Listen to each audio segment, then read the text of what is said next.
ఇంతలో కరెంటు పోయింది. నేను కొవ్వొత్తి తీసి వెలిగించే లోపల ఆ కత్తి తీసి కోటమని ఎవరో పొడి చంపారు. ఆ కత్తిని నువ్వు ముందే పట్టుకున్నావు కనుక నీ వేలి ముద్రలు దాని మీద పడ్డాయను. కానీ ఆ హత్య నేను చేయలేదు బావా. ఆ హత్య ఎవరు చేయించారు, ఎందుకు చేయించారు అక్కయ్యకు బాగా తెలుసు అన్నయ్య. కానీ చట్టాన్ని నమ్ముకున్న అక్కయ్య అతన్ని ఏమీ చేయలేదు. ఎందుకంటే వాడు చట్టాన్ని అతిక్రమించిన రాజకీయ నాయకుడు గనుక. నీ చదివిన న్యాయాన్ని, నీ నమ్మిన ధర్మాన్ని, నేను ఆదరిస్తున్న నీతిని పణంగా పెట్టి మోహన్ నీ కేసులోంచి బయటికి తెస్తాను. పొరపాటు. న్యాయం, నీతి, ధర్మం సగటు మనుషుల కోసం రాయబడ్డాయి. ఆ నీచులను పట్టాలంటే ముళ్ళును ముళ్ళుతోనే తీయాలన్న నా సిద్ధాంతమే కరెక్ట్. రవి, అనవసరంగా ఆవేశానికి పోయి నేరాలు చేయకు. నేరాలు చేస్తాను, కానీ మీ న్యాయానికి దొరకను, చట్టానికి చిక్కను. అన్నయ్యను మాత్రం బయటికి తెస్తాను. నువ్వు ఆ మార్గంలో నడిచిన రోజున వాణ్ణి బయటికి తీసుకురావటం కాదురా, నువ్వే కోర్టుకు రావాల్సి వస్తుంది. అది చూస్తాను, వస్తాను. ఎలక కూర్చుడు కొడితే చిన్నదా.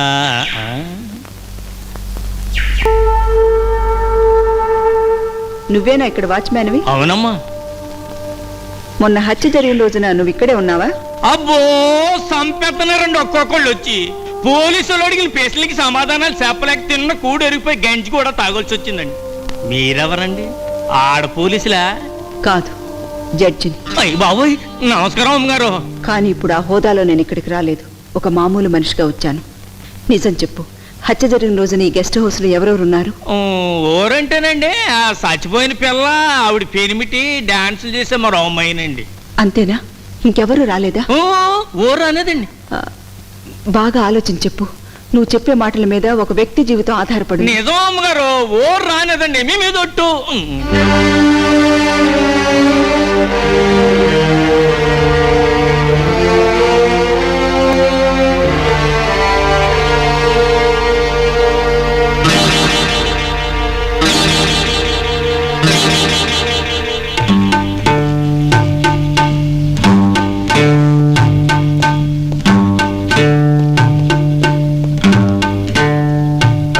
నువ్వేనా ఇక్కడ వాచ్మన్వి? అవునండి.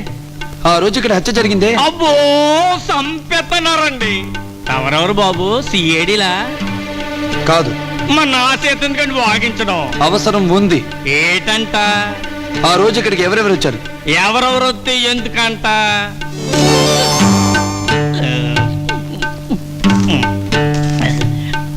బాబు, ఓరుగు వచ్చండి, మాట్లాడేసుకుందాం.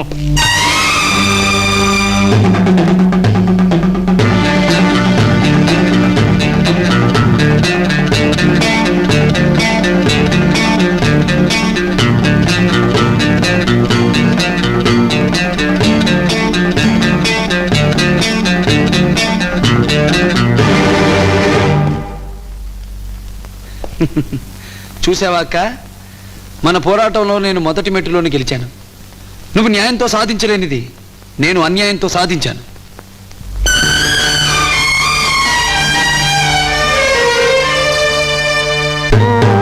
సార్ సార్, ఇన్స్పెక్టర్ వచ్చాడు.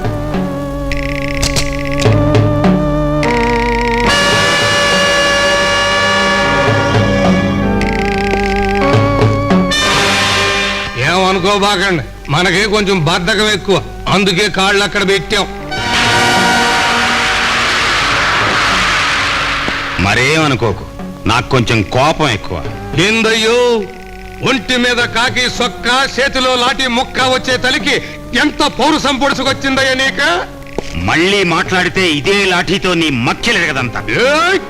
ఇవిడితో మాట్లాడుతున్నావో తెలుసా నీకు?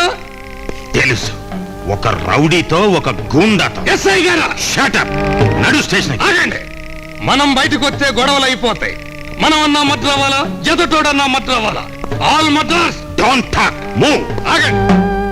మన్ని తీసుకెళ్తానికి యమధర్మరాజుకి దమ్ములు సాలక శానాసార్లు నా తలుపు తట్టెళ్ళిపోయాడు. అంత తేలిగ్గా వస్తానా? కారణం చెప్పండి, వారంటూ చూపండి. 11వ తారీఖున జరిగిన కోటమ్మ హత్యతో నీకు సంబంధం ఉంది. ఆ రోజు నువ్వు గెస్ట్ హౌస్ కు వెళ్ళావు. 10 గంటల 5 నిమిషాలకు కోటమ్మతో మాట్లాడావు. ఆ తర్వాత లైట్లు తీయించేసి కోటమ్మను దారుణంగా హత్య చేశావు. ఆ నేరాన్ని మోహన్ మీదకి నెట్టేశావు. ఎంత చక్కగెళ్ళావయ్య కథ. సంగమం పత్రిక పంపరా వేసుకుంటారు, పిల్లకాయలు చదువుకుని చప్పట్లు కొట్టుకుంటారు. యూ ఆగండి, అటు వెళ్ళటానికి ఇల్లే. ఏం జరుగుతోంది అక్కడ? ఏబిసార్ what nonsense you are talking? ఒక పోలీస్ ఆఫీసర్ తో పక్కన వ్యభిచారం జరుగుతోందని చెప్పడానికి ఎంత ధైర్యం నీకు? పిల్లి బయటికి. తప్పండే, కళ్ళు పోతాయి. ప్రకృతి కార్యం. Don't talk rot.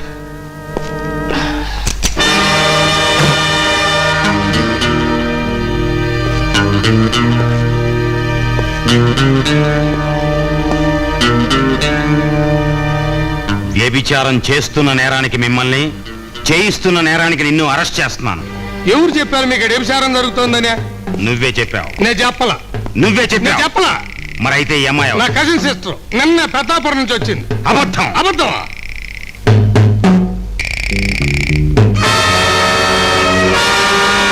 చిరంజీవి సౌభాగ్యవతి పంకజాజ్ అంటే మా కజిన్ సిస్టర్. చిరంజీవి వెంకటేశ్వరరావు అంటే మా బావగారు. వాళ్ళిద్దరికి రాత్రి 7:50 శుభలగ్నంలో వివాహం అయ్యింది.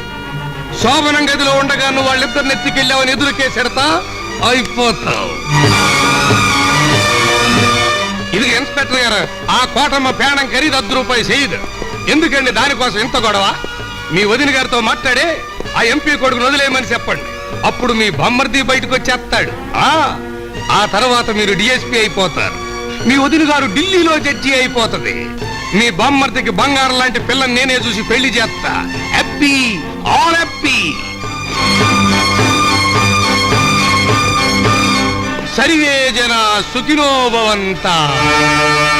అంటే అతన్నేం చేయలేమంటారా?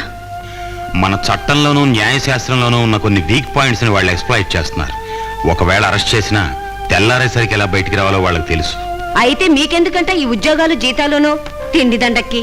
అమ్మా రాజీ, అయితే ఇక మన మోహన్ ఎవరు కాపాడలేరా? అన్యాయంలో ఒక అక్షరం కొట్టేస్తే న్యాయం మిగులుతుంది.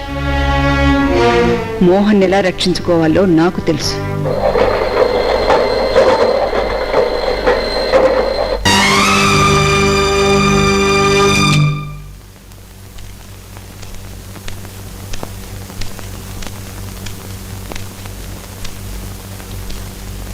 సరోజా, సరోజా,